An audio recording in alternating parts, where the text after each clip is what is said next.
Аллаға шүкір, бүгін крючокпен тоқудың екінші сабағын өтетін боламыз. Бірінші сабақта біз деген воздушный петлядан цепочка алуды үйрендік. Бүгін столбик без накида алып үйренетін боламыз.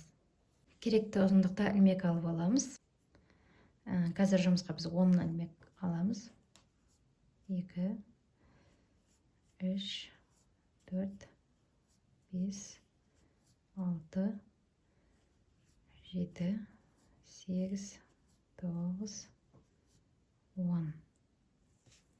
Цепочка алудың тәсілін бірінші сабақта айтып өттім. Мына бізде соңғы воздушный петлямыз алған 10-шы воздушный петля болып саналады. Соңғы петлядан кейін біз көтерме ілмек аламыз.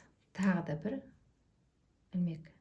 Бірінші столбик без накида алу үшін крючокта екінші тұрған ілмекке саламыз, яғни өзінен санағанда екінші тұрған ілмекке саламыз.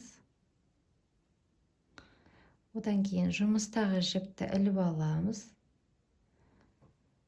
Жұмыс бетіне өткіземіз. Қайтадан астынан жұмыстағы жіпті іліп алып, осы екі ілмектен өткіземіз.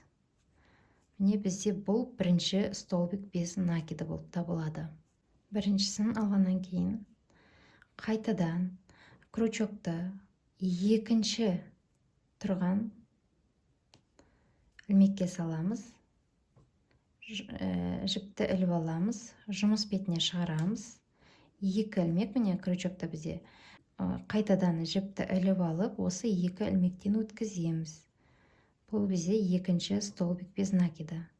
Дәл осылай ары қарай жалғастырамыз. Үшінші ілмекке өткіземіз. Жіпті іліп аламыз. Жұмыс бетіне шығарамыз. Қайтадан іліп алып, екі ілмектен қатарынан өткіземіз. Бұл бізде үшінші воздушный петля. Дәл осылай соңына дейін тоқимыз. Не бізде соңына дейін тоқыдық, яғни 10 столбик без накида. Бұл бізде бірінші қатар болып саналады. Екінші қатарға өту үшін жұмысты бұрып аламыз, керісінше. Одан кейін тағы да бір көтерме ілмек тоқимыз. Бізде столбиктерді тіпті санап алуға болады, мына көріп отырсыздар. Яғни барлық столбиктердің басы арка сияқты болып көрінеді. Көрдіңіздер, міне алдыңғы және артқы қабырғасы бар. Барлығы әр столбиктің басы арка сияқты болып көрінеді бізде.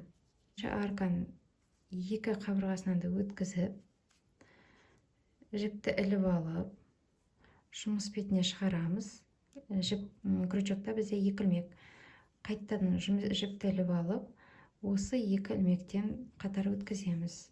Қайтадан екінші аркадан, жанындағы аркадан крючокты өткіземіз. Жұмыс жібін іліп аламыз. Жұмыс бетіне шығарамыз.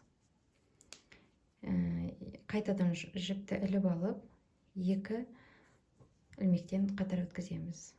Екінші столбик. Әрі қарай дәл осылай әдіспен тоқи береміз. Арканың астынан өткіземіз. Жіпті іліп аламыз. Жұмыс бетіне шығарамыз. Қайтадан іліп алып, екі ілмектен қатар өткіземіз. Тура осылай міне.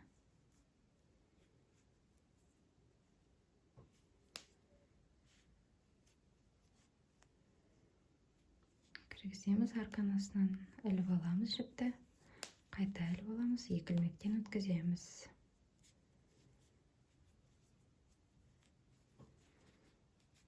Дәл осылай қатардың соңына дейін тоқимыз. Аяғына жеттік, біз екінші қатарды тоқып бітірдік. Айта кететін жағдай, кейде бізде мынадай жағдайлар болады. Мысалға, столбик без накида алу үшін басындағы арканың, мысалға, немесе артқы қабырғасы, кейде алдыңғы қабырғасынан алу керек болатын жағдайлар болады. Алдағы уақытта түсірген мастер-класстарда мен оны алдын ала ескертіп айтып түсіндіріп өтетін боламын. Біз әр қатарға өткен сайын, яғни 3-ші, 4-ші, 5-ші қатарға өткен сайын жұмысты бұрып алып, көтерме ілмек алып аламыз. Осылайынан. Ары қарай жаңағы екінші қатарды тоқылған сияқты тәсілмен тоқи береміз ары қарай. үшінші қатарды көрсетіп өтейін тағы да сіздерге. Енгіземіз, жіпті іліп аламыз, жұмыс бетіне шығарамыз, екі ілмектен қатар өткіземіз, крючокты енгіземіз, жұмыс бетіне шығарамыз, іліп алып, қайта екі ілмектен қатар өткіземіз. Бұл бізде столбик без накида алу әдісі болып табылады. Дәл осылай қатарды толықтыра береміз, яғни өзімізге жұмысымызға қанша қатар қажет, сонша қатарды тоқимыз. Міне бізде үшінші қатарды тоқып бітірдім. Каналыма подписать етіліп, лайк басуды ұмытпаңыздар достар. Келесі сабақта кездескенше амандықта болайық.